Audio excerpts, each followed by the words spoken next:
Yes. Good morning, good afternoon, and good evening, everyone. Today we want to address the issue of the sanctions that have been placed on Mali by ECOWAS recently. When you look at this situation critically from the Pan-African perspective, you can say that there is something wrong going on here. But let us briefly look at how this situation started. The situation started with the African people in Mali demonstrating against the president who was trying to extend, amend the constitution to extend his rulership in Mali. And the people, they rose up against this and they said it will not stand. Just like what happened recently in Ivory Coast.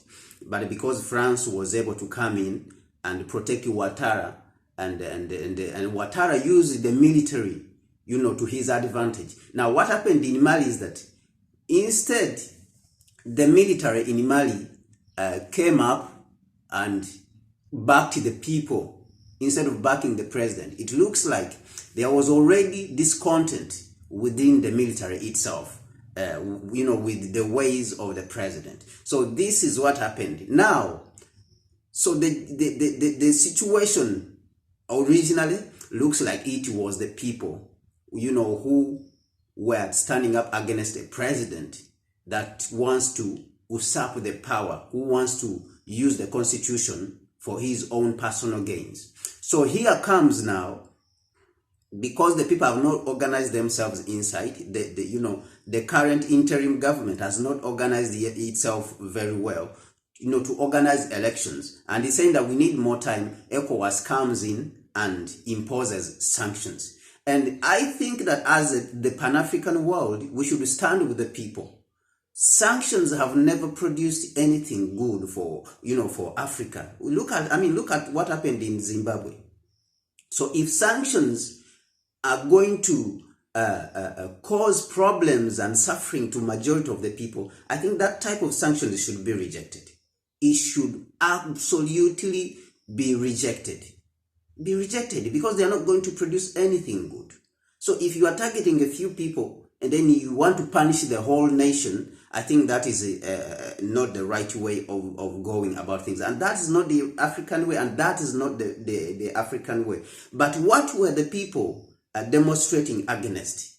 Because they have been electing these leaders over and over and over, and the goods are not being produced.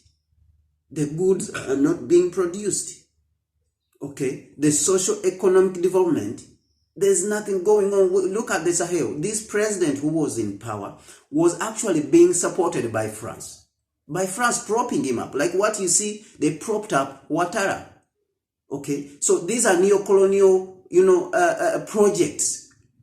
Now, the ECOWAS itself, I look at it from a Pan-African perspective as a neo-colonial project. Look at people like Ouattara, for example, to start. Look at people like President Akufo-Addo, his performance, even though he has been rhetorical, in his utterances all over ever since he came to power. But let us look at his performance and how much money he has borrowed. What has he constructed in his country? Let us look at all the others. Nigeria, the president from Nigeria. Boko Haram up to now, he came campaigning on the pretext that he will be able to clear Boko Haram from Nigeria. Has Boko Haram been cleared? Instead, there was a demonstration, which demonstration now has even gone underground. So what I see is that these people are scared that what went on in Mali would be repeated in their countries. This is the fear that I'm seeing within these leaders in ECOWAS. So they want to stop it in Mali. They want to show that they can stop it in Mali. But as Pan-African forces and Pan-African organizations and the people who represent the African civil society, we the African civil society, we are saying, no, this is not the right way to go. The solution should be within Africa. They should not send our issues to the United Nations. This is not the right way to go about this issue, to bring in the United States and its chaos, which it has been spreading all around the world, and Europe and all these groups. That is why Russia and China have said, no, They refused. They just refused yesterday to support. They refused to support those sanctions, the more United Nations sanctions on Mali. They refused China and Russia. And this has been originally the position of Pan-Africanists, that we do not support these sanctions. And we are saying the solution should be within Africa. We should solve it with dialogue. If Mali and the Malian people have said they want more time to extend and arrange the elections, this should be the way to go. And Prime Minister Abiy, also of Ethiopia, has shown us that the solutions are within Africa. Why do you people go on running to the United Nations, which has not produced any solutions for us? Prime Minister Abiy has been able to solve the problem in Ethiopia. He has released, because he's looking for reconciliation within the nation and unifying it further. He has released even some of the prisoners of the PLF, the TPLF, the Tigray forces, because he's looking for solution within the continent. He said originally that we have to insist on African solutions to African problems, and he said that the African Union is the one which should solve this problem. African Union was able to stand in through its representative who was elected, who was appointed, President Obasanjo of Nigeria.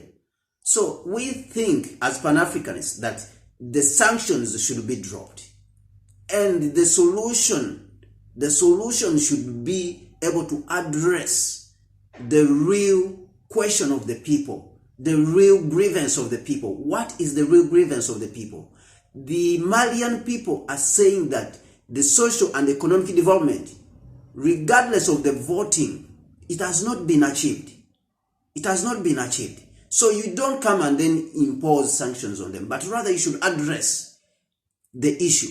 And this issue can only, right now, what we are seeing, can only be addressed within the context of what Dr. Kwame Nkrumah was talking about, the unification of Africa.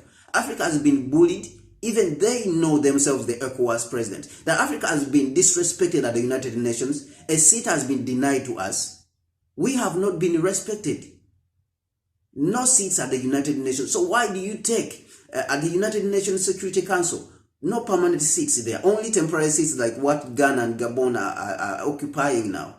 Temporary seats. We want permanent seats at the United Nations Security Council. So they don't respect us. When you, the leaders, are there speaking, the room is empty. United Nations conference room is empty. And you say you are addressing the world. You cannot address the world in an empty room. So these are all showing that is disrespectful for the African people. And why are they disrespecting us like that? It's because we are weak. Why did they come and attack Libya? It's because we are weak. Why are they imposing all kind of, sanctions in Zimbabwe? Why are they interfering in the affairs of Africa and how it is, conducting its affairs in Ethiopia and everywhere, all over the continent? The United States has militaries all over. Because we are weak, and we are saying that we can only strengthen ourselves and protect our resources and protect our people if we unify as a continent under one government and deliver the goods to our people and stop this.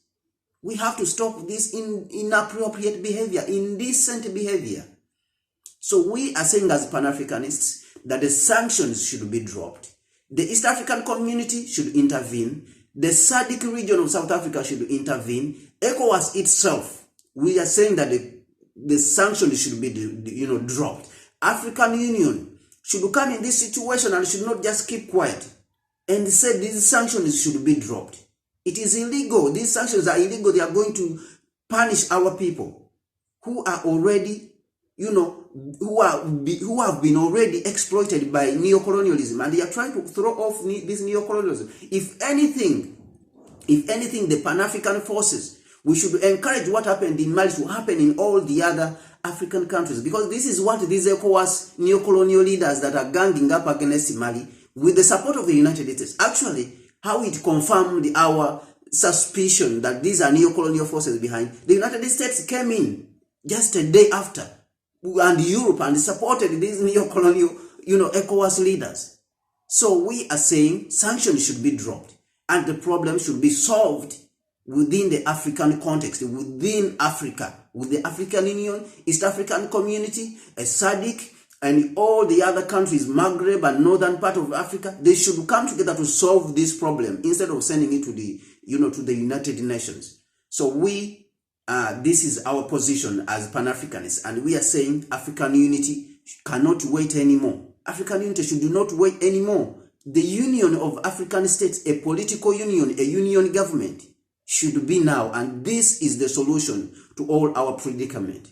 I thank you very much. I ask that you subscribe to the channel and invite all your friends. We will be sharing all affairs, and events and happenings around the continent, on this channel, and the other geopolitical events around the world. How do they affect Africa, technology, leadership, and anything that is happening around the world? How does it affect Africa? So this is what this channel is for. So I encourage you to share this channel with others, and the video with others. This video, share it with others, comment and like, and until we see you again, this is Africa Reimagined. I thank you very much. Be blessed.